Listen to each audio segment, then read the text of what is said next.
Monday Night Raw gave us another unforgettable night. Unforgettable mostly because Roman Reigns came back through the curtain.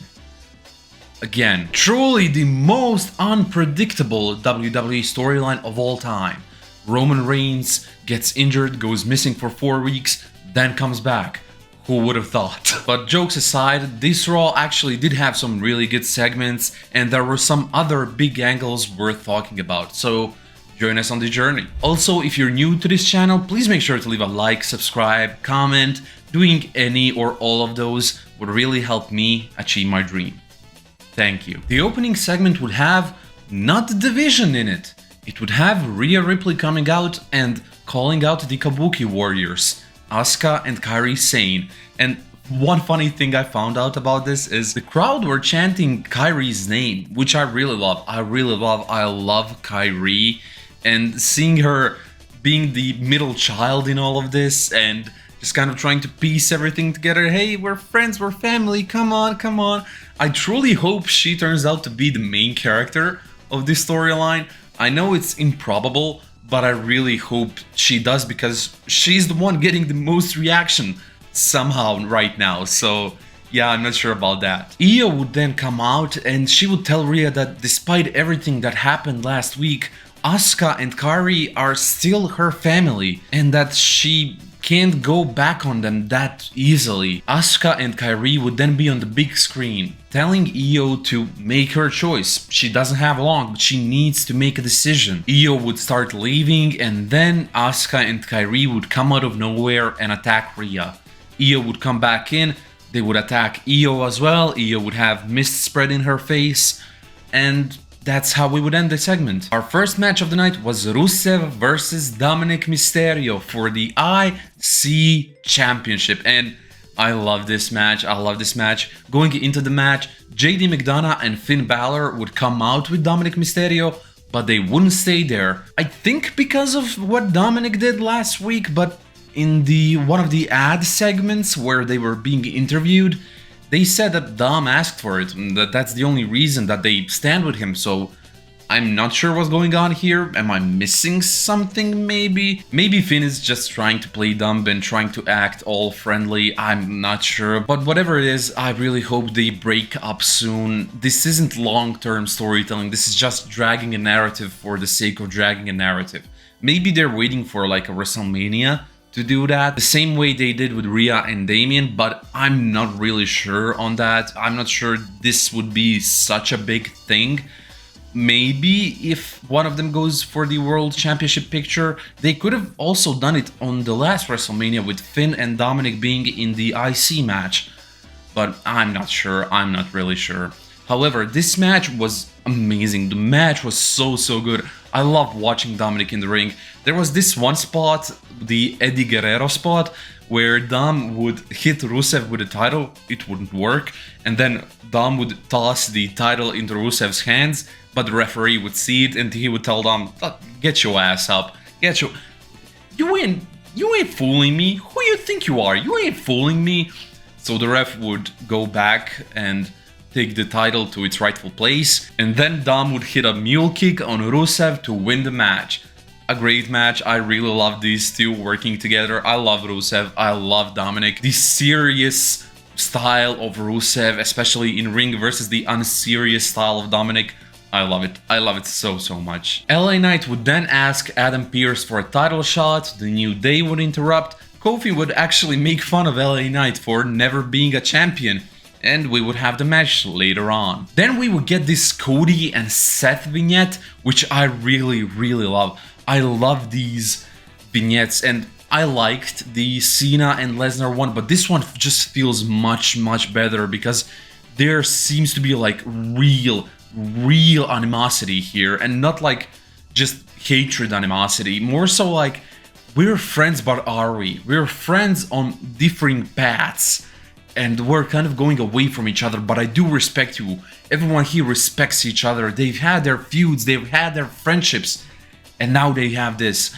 Again, I'll get to it more when talking about their promo, but this was great. This was really great. For Bayley's match against Raquel Rodriguez, she would want Lyra by her side, but Lyra would say, no, No, I'm not even sorry necessarily. I just no, I don't want to do this. You treated me like I'm nothing last night out, so I'm not doing this. And Bayley would have to enter on her own, and she would lose due to some Roxanne shenanigans. Roxanne and Raquel would then start beating her up, and then Lyra would come out, and she'd be like, do I do this? To hell with it. And she would go out, and she would help Bayley out. Bayley would then help her out, and I thought, okay, Bayley's just gonna be mad at her again. She wasn't. She wasn't at all, so I'm not sure what these characters are. Are they kind of combining at this point? Maybe they are. And I'm also wondering what the trigger is. Is Trigger Lyra? That might very much be the case, because I'll have to go back to those vignettes, but I'm pretty sure in every single one of them, whenever she would mention Lyra, she would switch. But I have to go and check that. That actually might be a thing, like where Lyra is her switch. Might be interesting, I'm not sure. Jay and Jimmy would then be backstage preparing for their match against Airbnb in the main event. And Jimmy would ask Jay like, hey man, why didn't you help me out last week? I really could have used your help. Me and LA Knight could have used your help. And Jay would say, look, LA Knight is the problem. He is, I don't like him. I really dislike him. If it wasn't for that guy, I might have been world champion again. Not that Jimmy would know anything about it. And Jay would say this to his face, and that sucked. That I feel so bad for Jimmy in this storyline. And look, even in what happens in the main event really builds up on this. So there are some really good storylines right now going on. I don't know what people are complaining about. There are some really good storylines, this being one of them. So yeah, I'm really intrigued by this segment, and I'm really intrigued by what's gonna happen with them. Io would then be backstage. Kairi would come up to her. She would ask her, like, please just apologize to Asuka, and Io would tell her to leave. There's no more time for apologies. We're done. Then we would have the match with LA Knight and Kofi Kingston, and this was just a filler match. LA Knight won. That's it. You could feel how much of a filler match this was, because they just wanted to put both the New Day and LA Knight on the card, and that's it. Becky Lynch would then attack Tozawa and Maxine Dupree backstage just to blow off some steam. It really felt like that. And even when she went up to Seth afterwards, Seth would ask her, "You fine now?" And she'd be like, yeah, I'm better. So I'm really wondering what that's about. We will also get Becky Lynch versus Maxine Dupree next week on Raw, so I'm pretty excited for that. I'm really excited for what they're gonna do with Maxine. It's really intriguing to me, because I want her to be in the more of a main event spot, but I'm not sure how they're gonna get there with this character of Maxine. Maybe they're changing her character, who knows. Then we would get the Seth and Cody promo, and look, Seth might just be the greatest superstar in WWE in the past 10 years. This guy, apart from the Bray Wyatt stuff, some other stuff, but let's say like for the past 2 years, this guy's had all hits, no misses. Even this year, when I think about his feud with CM Punk, when I think about his current feud with Cody Rhodes, when I think about his feud with Roman Reigns and CM Punk, all of them were so good. And whenever this guy's on screen, I know I'm about to get my money's worth. Like, I know I'm about to see something I'm really excited to see, and he always delivers. The same was with this promo, where again, it was just a great promo. Seth would come out first. He would talk about how he is the future of this business, how every single piece of this business runs through him. He would talk about how his match against Cody at Crown Jewel will determine the next 20 years of WWE, and how their feud in the past pales in comparison to this, because now they are champions, not just some high-end mid-carders, main eventers, but not champions. Now it's the time to make decisions. Cody would then come up to him, and he would square up to him, and he would say, look, man, you're saying all this stuff, but it kind of feels like Paul E. Heyman is the one doing business here. Braun's attacked me. That didn't feel like your decision, which I kind of called out in my last week's review. If you haven't seen that, check that out. But yeah, like, Cody would call him out for that. He would call him out for Heyman being with Brock Lesnar. And he would ask, did you approve all that? Seth would begrudgingly say yes. Like, he would be confident, but you could see he was lying, and the crowd would call him out on it. Like they would be chanting, "No, you didn't." It was really good. It was really good. I really love this build-up. I really love this story, and it feels like personal. It really feels personal.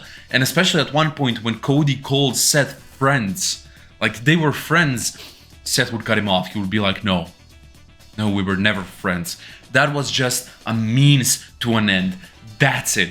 Never a friendship. Although you could see in his reactions, in his face, he really felt like he was his friend. But again, now they're going in two separate ways and unfortunately colliding after going through those separate ways. I love it. I love it so much. I want this story to be told for the next 10 years. I wouldn't get bored. I really wouldn't get bored. I love it so much. IYO would then confirm Rhea and her will be up against Asuka and Kairi at Crown Jewel. Another match confirmed. Then we would get AJ Lee versus Los Americanos, and by AJ Lee I of course mean AJ Styles and Dragon Lee. I think that should be their tag team name, and at one point they should be managed by AJ Lee. Just would be funny, but yeah. Before the match, actually, AJ Styles would thank the crowd for helping him get his John Cena match, which everyone wanted. And it might be a work, it might be a shoot, who knows? Who knows? The Twitter stuff, it's always kind of blurring the line between what's real and what's not. So that's why I love these Twitter stuff when they do it, these online media stuff, where you just sometimes can't tell, is this a work? Or is this just something like, hey, let's try this out? So yeah, I'm not sure. AJ Lee would win this match. It was a really good match. It's the in-ring debut of Los Americanos, which was really funny. I like this faction. I can't wait to see more. And in the main event, we would get the Vision versus the Usos in a tornado tag team match. And this was a great match. But first, backstage, Seth was kind of depressed standing next to them. He would be looking at his watch and he would be saying, I have to beat him. I have to beat him.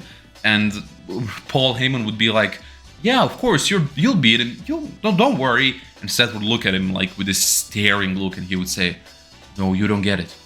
I have to beat him.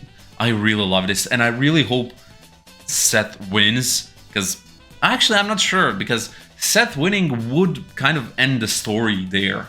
If Cody wins, that would like stir this story up for the next couple of generations. So yeah, I love it. Again, I love it. I'm not gonna talk too much about it anymore, but I love it. Anyways, we're going into this match. Braun and Braun have these like kind of cool jackets, which I really love the different look that they now have. I love it so much. And they would even be in kind of matching suits.